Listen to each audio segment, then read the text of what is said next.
And we're on. Hello, everybody. Welcome aboard. It's Thursday. It's great to have you here with me. I appreciate you being here. Let's dive right in. How many of you remember the Gong Show?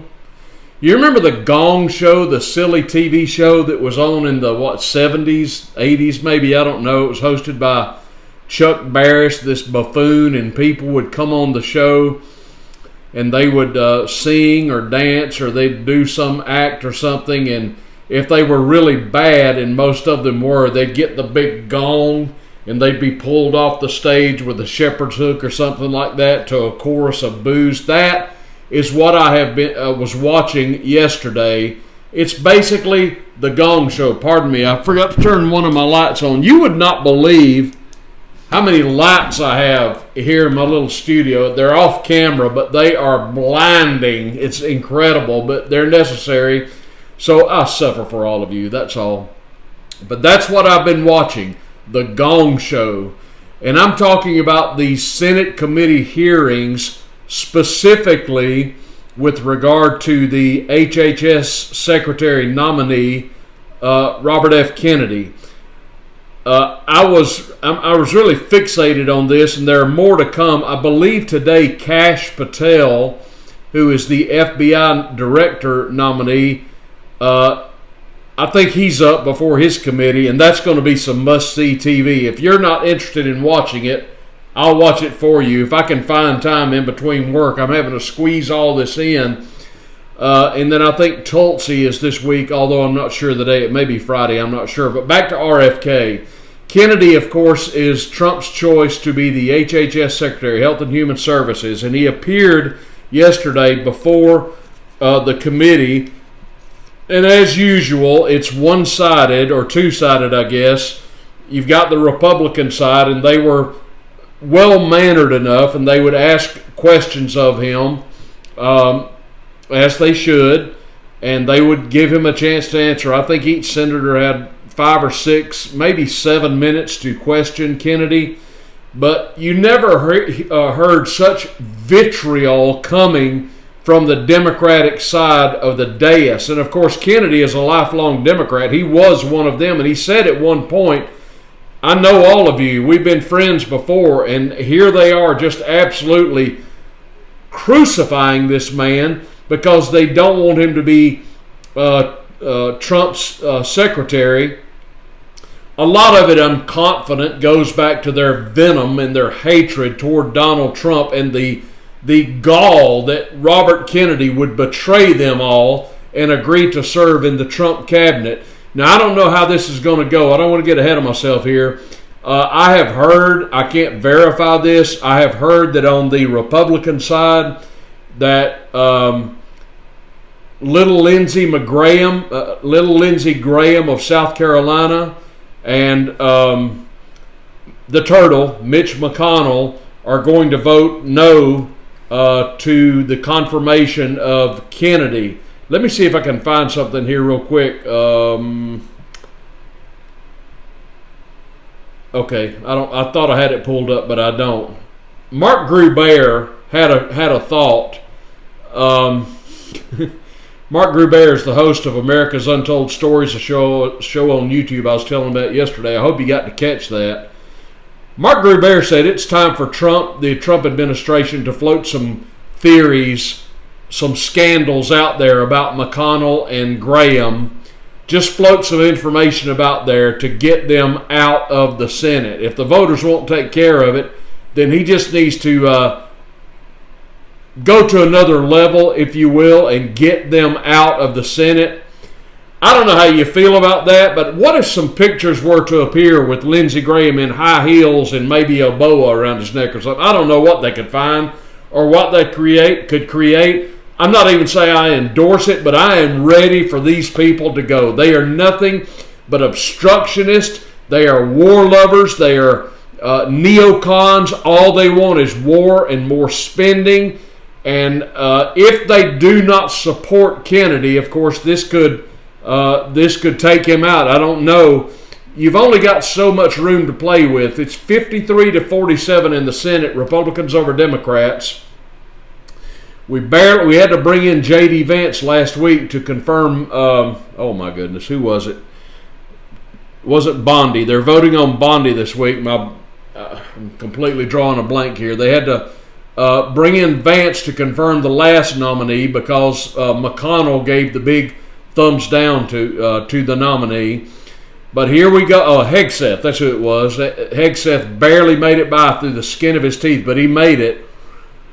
So we can only lose about 3 Republicans, which we lost with Hegseth, before we have to bring Vance in. But if McConnell is a no and Graham is a no, all it takes is 2 more Republicans to say no, and it's going to sink Kennedy unless we can get a Democrat to flip. I don't know if that's possible or not, because these people want to defeat Trump. That's all they live for, is to foil Donald Trump and his agenda.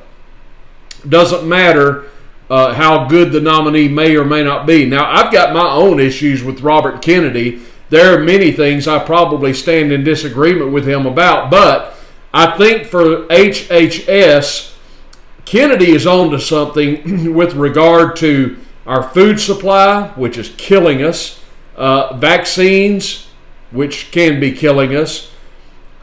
Kennedy, I believe, wants the American people to be healthy. He noted in the confirmation hearing that during the time of JFK's presidency, his uncle, the obesity rate in America was about 3%. And now the obesity rate in America, if you can believe it, is 74%. Can you believe that? I couldn't believe it when I heard it, but that's what he said. He said it's 74%. Now, why is that? Folks, it's very simple. It's because Americans are eating junk, this frankenfood that is foisted upon us by the food manufacturers such as Mondelez and Frito-Lay and the big soda pop companies and Kraft and all these. You walk up and down the aisles of your grocery store and there's just nothing but crap for the American people to eat. Everything's sugar laden. It's got all kinds of ingredients that are just, nobody knows what's in it, but it's nothing good. You know, health food is a steak and some bacon and maybe some eggs. There's your health food right there. That's what we need to be eating, or maybe just a small amount of vegetables or what have you. But you need to read those ingredients. Let me not get sidetracked. But this thing was a gong show. It was an absolute circus. It was ridiculous that he had to go through this. I want to talk about a couple of the senators that were grilling him, particularly Bernie Sanders, the good old communist from Vermont. How on earth this guy keeps getting voted in is beyond me. But Bernie Sanders turned the hearing into questions about global warming. And he's asking Robert Kennedy, "Oh, Mr. Kennedy, do you believe that global warming is having an effect on the American people?" Now, of course, Kennedy didn't answer the way that I would have answered. I would have simply stated, "Senator, of course I believe in global warming. We warm, we cool, we warm, we cool, we have fall, we have winter, we have spring, we have summer. Of course there's global warming, but global warming is code for environmental wackos. What they mean by that is man-made global warming. I'm sorry, they're using the terminology climate change. Of course the climate changes. What he's saying, it's code now for man-made global warming, a theory that has already been discredited, and he knows it. That's why he won't use the term. Now, it might be acceptable for Kennedy. I don't know. He may endorse the theory of man-made global warming for all I know, but that's not the term Sanders used, but that's exactly what he's talking about. So he uses the term climate change. But anyway, he goes on and rambles about things that are completely irrelevant here. More about Bernie Sanders in just a moment. But then we got to Pocahontas, Elizabeth Warren. I am not a violent man, folks. I'm a calm, cool, collected kind of a guy. Not looking for trouble with anybody. But I told my wife today, if I've never hit a woman, but if I were ever going to punch a woman in the mouth, it might just be Pocahontas. This woman gets under my skin like nobody I can think of, except maybe Whoopi Goldberg or any of the gals on The View. Elizabeth Warren is absolutely hysterical. It just takes her about 5 seconds to get wound up.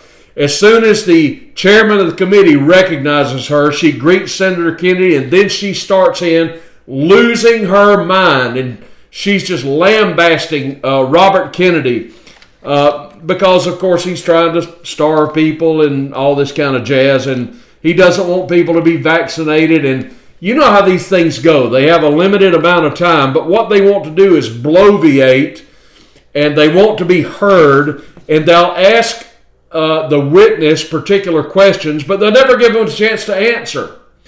They commonly say, I want to ask you this question, and it's just yes or no. I'm limited on time.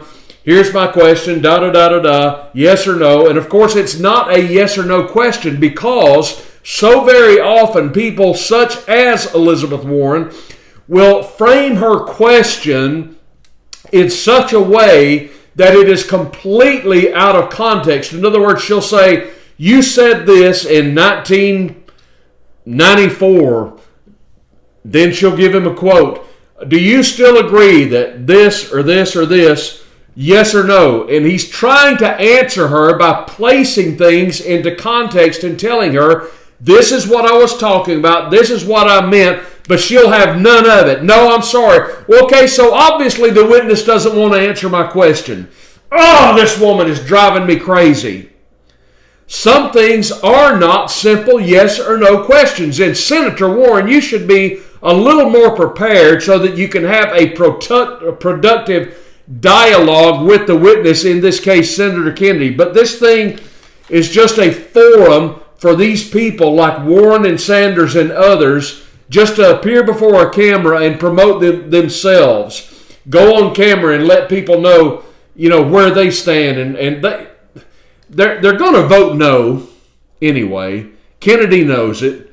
With rare exception, I'm confident that all the Democrats are going to vote against him, and he knows it.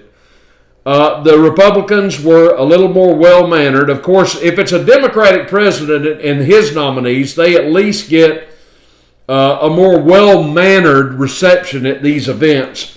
But it's like a pack of wild dogs on the Democratic side of the dais. These people are unhinged. They're hysterical. They're asking irrelevant, poorly worded, and out-of-context questions, leaving Robert Kennedy no time to give them a coherent answer to what they're asking, because they're not interested in his answers. They don't want to hear his answers. They don't want him to clarify anything for them. They want it to be known that he is anti-vax, that he is health for children, or anti like polio vaccines and things of this nature. And he said over and over, I am not anti-vax. But they would have none of it. And he's not anti-vax. He had some problems with the COVID vaccine, as he should have, as any of us should have. And he's simply asking questions about what happened at the Wuhan lab and at the CDC in Atlanta. But they won't hear any of it. And after the hearing, let me not get ahead of myself here.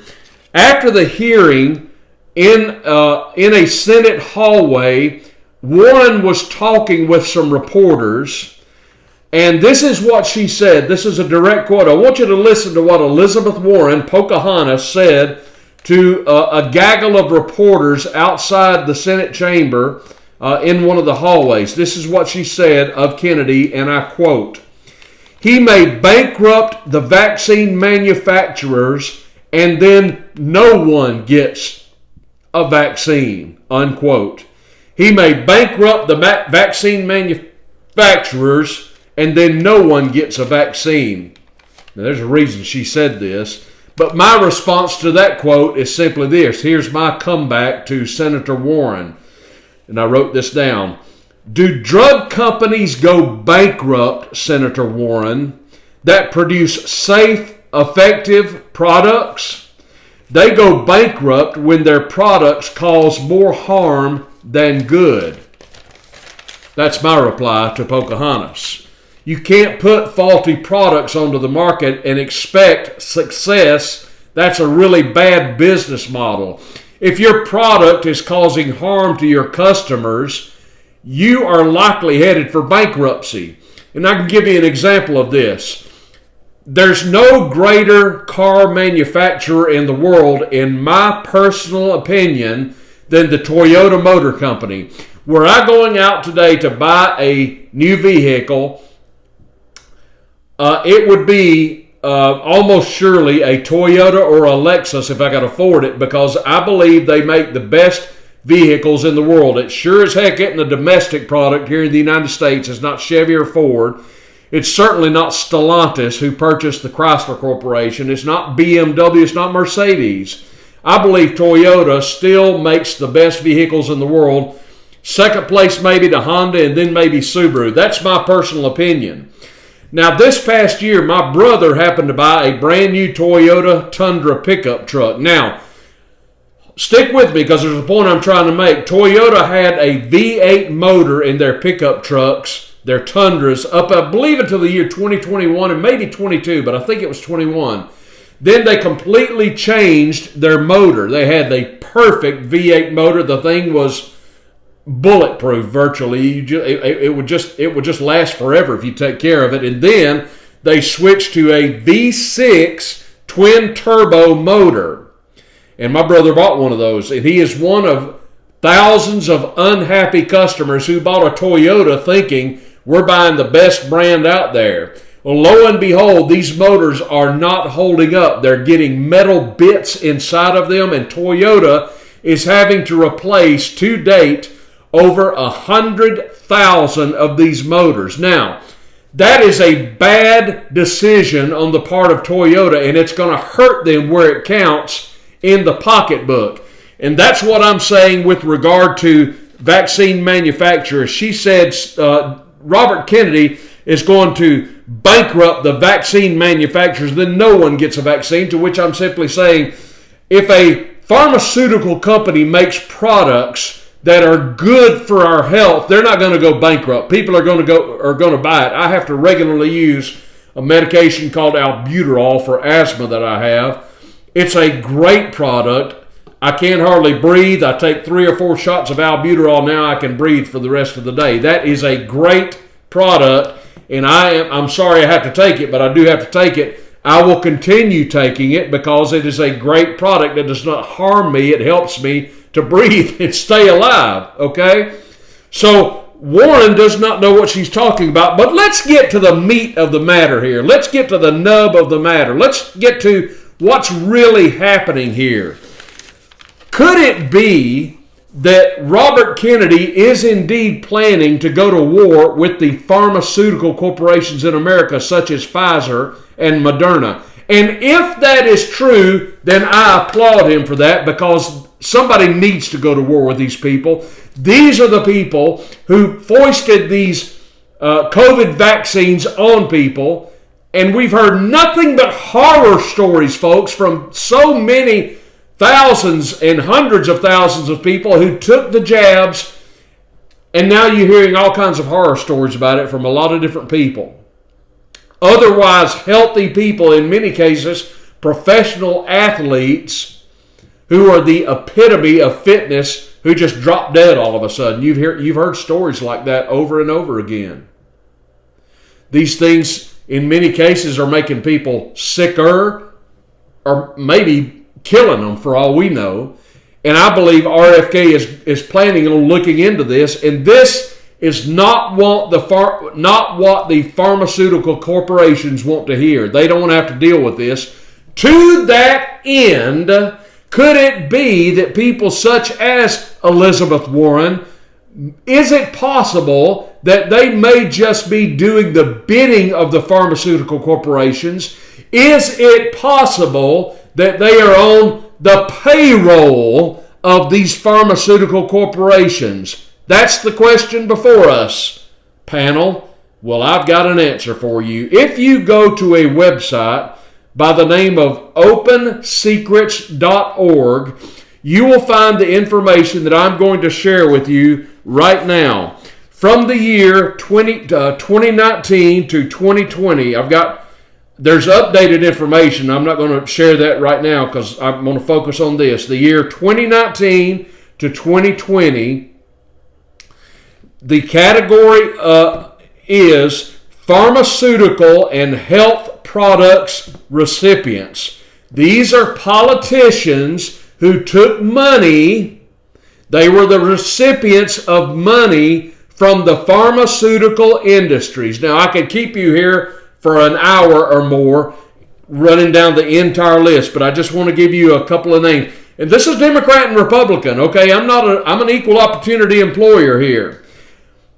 Number one at the top of the list, the biggest recipient of monies from pharmaceutical corporations is the aforementioned senator from Vermont, Bernie Sanders, who in the year 2019 and 2020 received $1.4 million from American pharmaceutical corporations.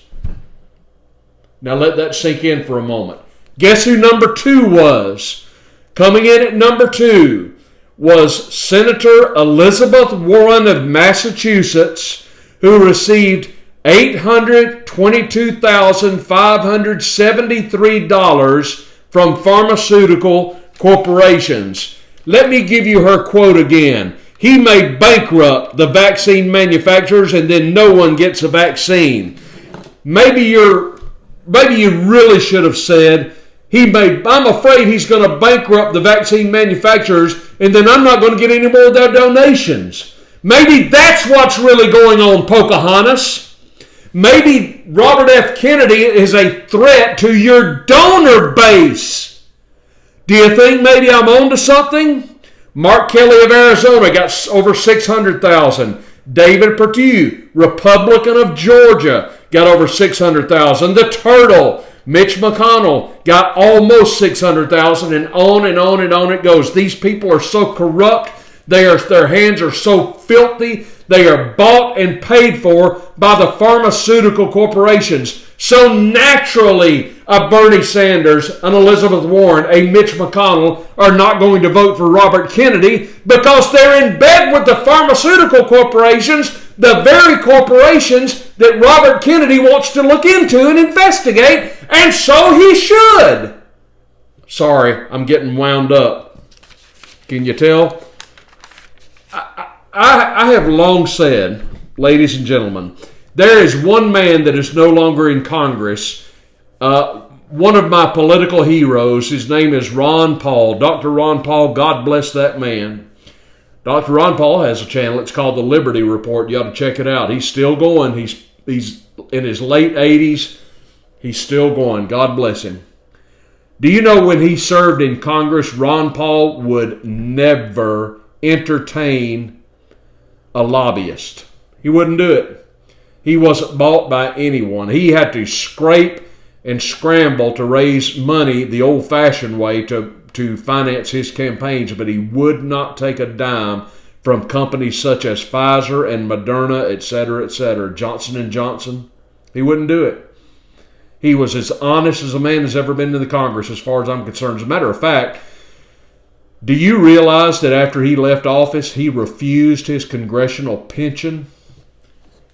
Good luck finding anybody else who leaves office who refuses their congressional pension. There shouldn't be one anyway, but he knows that, and that's why he won't take it. Although he is technically entitled to it, he said, no, I'm not there. I'm not taking the money anymore. But people like Bernie Sanders sure as hell will. People like Elizabeth Warren would not only take their salaries and their pensions while jacking up our taxes with no problem at all, but they're going to line their pockets with Moderna money and Pfizer cash. Bring it on. How do you want me to vote? Just give me the money and tell me how you want me to vote, and I'll do it. These people disgust me. They're absolutely corrupt. Speaking of corrupt, let me throw this in real quick. Former Senator Bob Menendez of New Jersey got sentenced yesterday to prison. And he's a Democrat, so you know it's got to be bad. He got 11 years in federal prison. I don't know if it was a RICO violation or conspiracy. I think the charge was bribery. They found gold bars in his house. that were ostensibly in his pockets. He got busted for it. Even Democrats turned against him. I couldn't believe it. But right now, he's on his way to jail unless he gets out on appeal. And I don't know if he will or not. We shall see. We'll stay tuned about that. Now, I'm not through with Robert Kennedy. If I were on the committee, I would simply take the time to share my concerns in a well-mannered way. I would give him a chance to answer the current concerns that I have, and then I could almost guarantee you I would vote to confirm him, because I believe he's on the right track on matters that really matter with regard to the pharmaceuticals and the vaccines and the American diet, the foods that we're eating. He pointed out that you can go buy McDonald's French fries in America, and they have, I believe he said, 11 ingredients, but you can go to Europe and buy McDonald's French fries, and they have like 3 ingredients. What's up with that? The next time you buy a box of cereal, sugar-laden cereal, Lucky Charms or whatever, just do me a favor. Before you consume it, before you buy it, turn the box around and look at the ingredients, and then just tell me, yeah, I think this is good to eat. And he wants kids, American kids, eating healthy food. That's commendable if you ask me. I want the same thing. Yeah, I'd be a thumbs up on Mr. Kennedy. No question about it. Now, oh man, I've got a couple of things here that are... Let me not get sidetracked. Caroline Kennedy weighed in on Robert Kennedy, and this is so far beyond disgusting. This just makes my blood boil. Caroline Kennedy, of course, is the remaining child of John and Jackie Kennedy. They had 2 children, as you know. John Jr. killed in a plane crash, and Caroline was their daughter. What makes my heart hurt, especially for RFK, is not just what he went through today. This man has been through a lot, and he has conquered a heroin addiction, so God bless him for that. But the Kennedy family, almost en masse, not all of them, but the Kennedy family, by and large, has completely turned his back and betrayed one of their own because he dared step off the Democratic Party plantation. This is a courageous man, if you ask me. But this is what Caroline Kennedy said about her cousin, Robert. Robert is the son of Bobby Kennedy, the brother of Jack. Jack Kennedy was Robert's uncle, of course. So Caroline and RFK are cousins. This is what cousin Caroline said of RFK. This is a direct quote. He lacks any relevant government, financial, management, or medical experience. His views on vaccines are dangerous and willfully misinformed. I've known Bobby my whole life. We grew up together. It's no surprise that he keeps birds of prey as pets because Bobby himself is a predator, unquote. Caroline, I don't know what ever happened to you, but that is disgusting.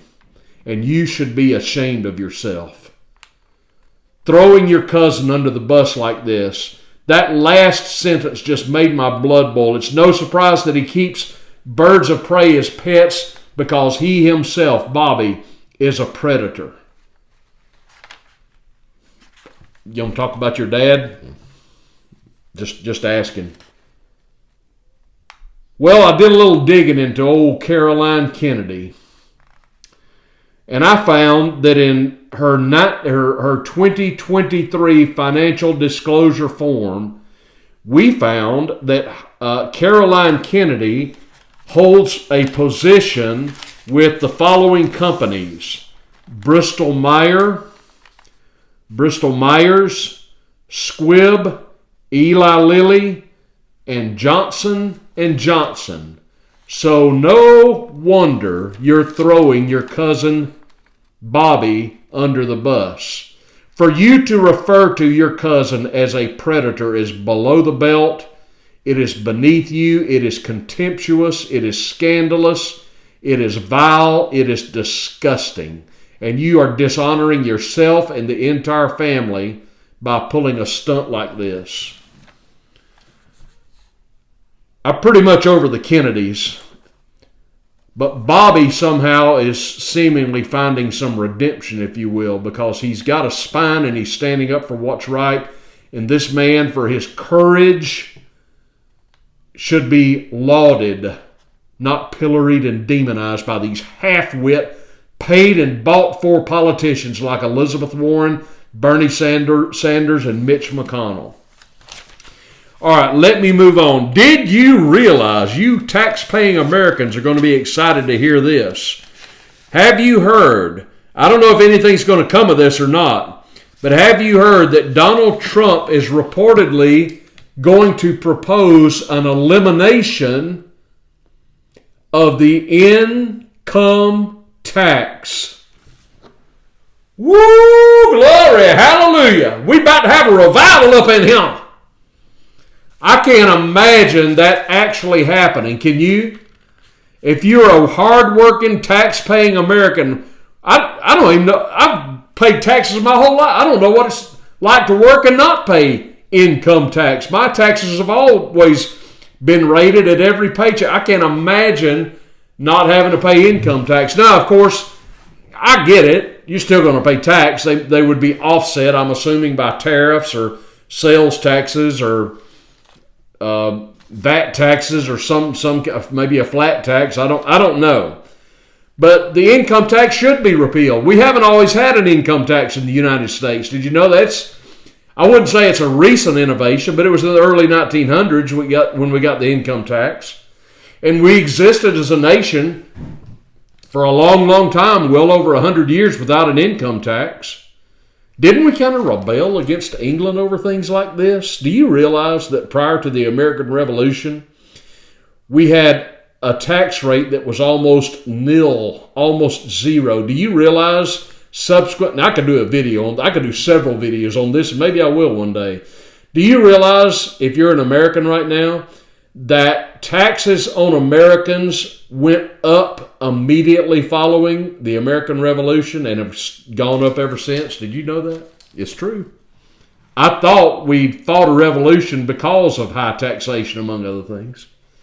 But all we've had since the revolution is more and more taxes. We had British North America was arguably the freest nation on earth before the revolution. As a matter of fact, a lot of people don't realize this because of our educational system in America. I know I'm getting sidetracked. I'm sorry, bear with me. But did you realize that a lot of the colonists were not for the revolution?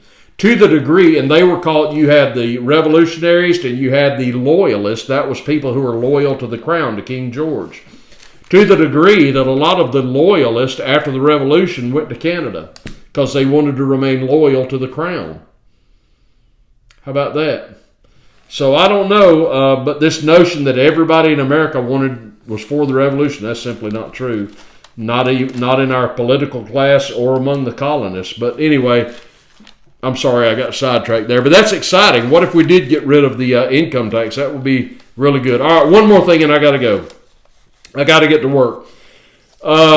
This is just out of the blue, but I'm going to share it with you. Michigan Senator Gary Peters, a Democrat, has announced that he is not going to run for re-election in 2 years, 2026. I don't know why, but he's not up for re-election. And the scuttlebutt, if you will, is that the two most visible candidates that will be vying for the post are former Transportation Secretary Pete Buttigieg. He was a Transportation Secretary, a Democrat under Biden. Now, I don't know how that works out because Buttigieg is not, I don't know where he's from, but I know he was mayor, I believe, was it Fort Wayne, Indiana, or maybe it was Gary or Muncie. I think maybe it was Gary, but I could be wrong. Don't hold me to that. But he was the mayor. Remember Mayor Pete? He ran for president failed, of course, and then he became Biden's transportation nominee. You remember that, when he had to go out on maternity leave? There's another show for you. Don't get me started on that. Anyway, the rumor is Buttigieg is going to run for the Senate from the state of Michigan. His possible opponent may be a man that I think extremely highly of. This man is a former professional football coach. He coached the Tampa Bay Buccaneers and he coached the Indianapolis Colts, and he won a Super Bowl as coach.